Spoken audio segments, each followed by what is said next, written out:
তো প্রিয় দর্শক, আসুন শুরুতে জেনে নেব আজকের আবহাওয়া সকাল থেকে কেমন থাকবে এবং সারাদিন কোথায় কেমন থাকবে, কোথায় কোথায় ভারী বৃষ্টি, কোন কোন জেলায় হালকা থেকে মাঝারি বৃষ্টি, আর কোথায় কোথায় দমকা হাওয়া বয়ে যাওয়ার সম্ভাবনা রয়েছে। স্যাটেলাইটের মাধ্যমে আমরা দেখতে পাচ্ছি কলকাতা এবং তার পার্শ্ববর্তী জেলা উত্তর চব্বিশ পরগনা, দক্ষিণ চব্বিশ পরগনা, হাওড়া, হুগলি এবং খড়গপুর, দুই মেদিনীপুরে এবং দীঘা প্রান্তে দেখতে পাচ্ছি কনকনে ঠান্ডা পড়তে শুরু করেছে। এছাড়া বাংলাদেশের খুলনা, বরিশাল, বগুড়া এবং চট্টগ্রাম, কক্সবাজার এইসব জেলাগুলোতেও জাঁকিয়ে ঠান্ডা পড়ার একটা জোরালো সম্ভাবনা রয়েছে। আবহাওয়া দপ্তর সূত্রে জানানো হচ্ছে ঢাকা, কুমিল্লা এবং কৃষ্ণনগর, রাজধানপুর, দুর্গাপুর, রাজশাহী এইসব জেলাগুলোতে আজ থেকে আরও জাঁকিয়ে ঠান্ডা পড়ার সম্ভাবনা রয়েছে।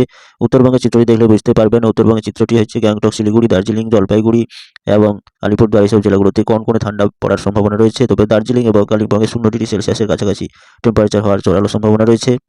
উত্তরবঙ্গ সহ দক্ষিণবঙ্গের বিভিন্ন জেলাগুলোতে আজ থেকে আরও দাপিয়ে ঠান্ডা পড়ার সম্ভাবনা রয়েছে।